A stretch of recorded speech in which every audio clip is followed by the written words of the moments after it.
every now and then, you get shocked, you get jarred by incidents that are so close to your heart, so close, so personal to you. People you actually knew, and then suddenly they're gone. Those are the moments that really remind you of how brutal and unjust Philippine society is.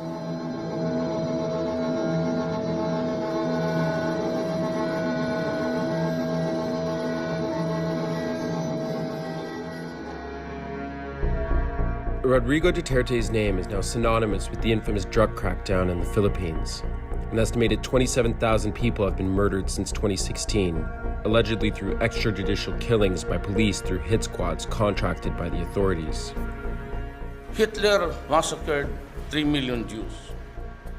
Now, there's a 3 million drug addicts. I'd be happy to slaughter them. That culture of impunity is now targeting activists through a new law that surfs on the threat of terrorism. The anti-terror law, put into effect in July of 2020, replaces the 2007 Human Security Act, a far more aggressive piece of legislation that is meant to clamp down on terrorism. But terrorism is also being used to describe the CPP-NPA, the dwindling communist rebel group that has faded into the high peaks of the Philippines over a 50-year conflict. While clashes between government forces and communist rebels can still occur, the rebels are now more of a symbolic movement than they once were. Under this new anti-terror law, activists are being pinned as communists, also called red tagging, a tactic previous administrations have used to target their political opponents, and that the Duterte government is increasingly utilizing. This new anti-terror law gives officials sweeping authority to target and imprison activists. Global Witness, an NGO that monitors the deaths of environmental activists, ranked the Philippines as one of the deadliest countries in the world for environmental defenders in 2019. Last year, 43 people were murdered just for standing up for their land rights and for their environment in the Philippines. Well, since Global Witness began to document the killings of land and environmental defenders in 2012, the Philippines has consistently been the deadliest country in Asia. So under this president, who's obviously given armed forces a license to kill, things have got a lot worse. The context has got a lot more dangerous for defenders in a country where it was already very risky to stand up for the planet.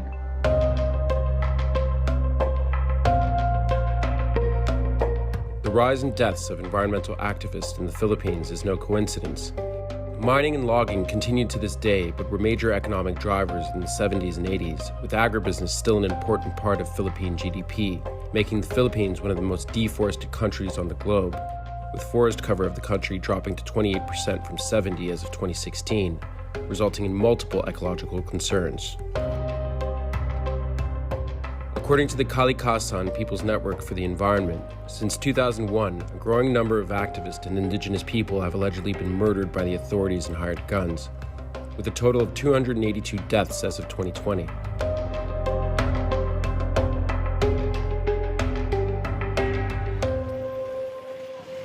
Leon Dulce is the head of the Kalikasan NGO and has been tracking the deaths of environmental defenders.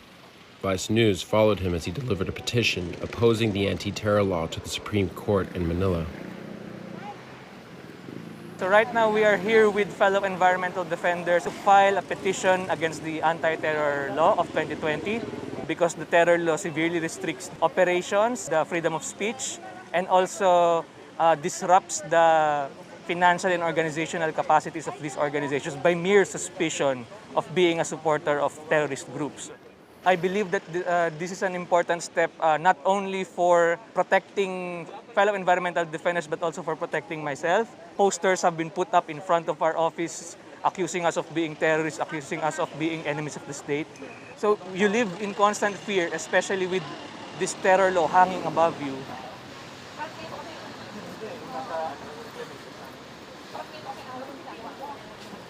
So when environmental defenders engage in bold actions that really challenge projects that are destructive, really bring public attention, really increases the pressure on government or big business, that's where they start attacking you. So it starts with vilification in the media, trying to show that you are anti-development, that you are opposing, bringing jobs and bringing economic growth for communities. And then later on, the more serious attacks such as harassments, lawsuits, and then eventually the murders. Our office was subjected to constant surveillance by suspicious and suspected state agents. There was an attempt to raid our office here by police forces. In the past few weeks, I was actually forced to sidestep, not step down, because of the security threats when the anti-terror law was passed. And then that was subsequently followed by the assassination of a very known activist. We decided that staying too often in the office, being seen too often in the public during the course of my work would actually bring more threats to my life. At some point, of course, it really scares you. It scares me. It's like living with half of your body already 6 feet under. It's like living with fear as a constant companion because you never know when it's your time. The threat is always hanging up there like a shadow cast over you.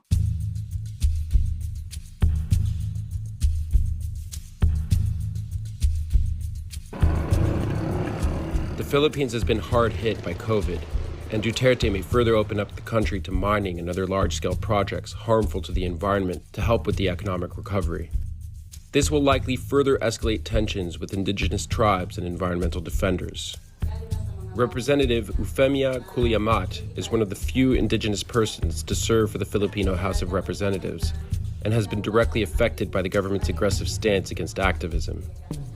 As an environmentalist herself, she's on the front line of land defense in the Philippines. Ang pinaka hindi ko makakalimutan, yung nangyari noong September 1, 2015 para militar dun sa komunidad. At agad kaming pinalabas ng madaling araw, alas 4 ng madaling araw, madilim pa eh. Pinalabas kami sa bahay at tinipon kami doon sa basketball court. At doon mismo sa harapan namin, binaril sa ulo si Jonel Campos at makikita talaga namin kung paano pinasabog ang ulo ng aming chairperson. At saka yung dato din, si Dato Jubilio Sinso, tiyuhin ko din yon. At nakikita din ng mga tao kung paano ang brutal na pagpatay sa kanya dahil binali-bali ang kanyang mga buto. Itong mga braso at binti ay bali lahat. At saka yung executive director, si Sir Emerito Samarca, napaka-brutal din ang pagpatay. Doon mismo sa second floor ng guest house. Threat sa aking buhay, lalo na ngayon nasa kongreso na ako na palaging nagbabahagi kung ano ang totoo. Talaga namang meron. Kailangan nating, bigyan nating halaga ang ating buhay sa pagbabahagi ng totoo para sa kinabukasan ng susunod na henerasyon. The military denies backing the paramilitary group that was allegedly responsible for the attack, but it's this type of incursion that leads to harassment and threats of red tagging, which is how indigenous peoples end up in places like this. The Huron evacuation camp in Davao, built to house victims of natural disasters. An estimated 17 million Lumad make up the poorest minority group in the Philippines. The Lumad in Mindanao are caught in the eye of a storm made up of terrorists, communist rebels, and a corrupt government that have opened their territory to foreign investment, eager to extract gold and copper from their mineral-rich lands. The first wave of Lumad refugees arrived here as early as 1994, and most recently in 2014.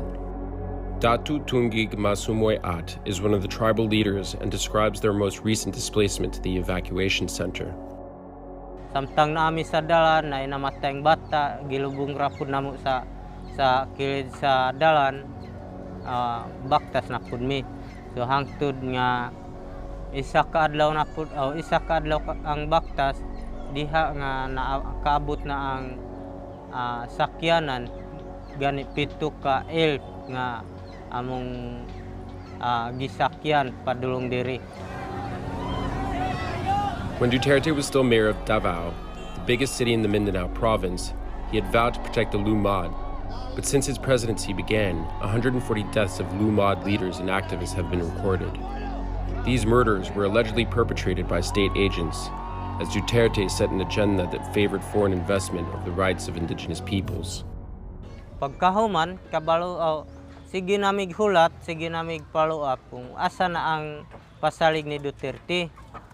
Pasalig ni Duterte nga kung siya na ang usa ka presidente, mas una pang tabangan kami ang mga lumad kay kabalo siya nga tingala na pud mi nga gikalit na pud gideklara ni Duterte ang marsyalo.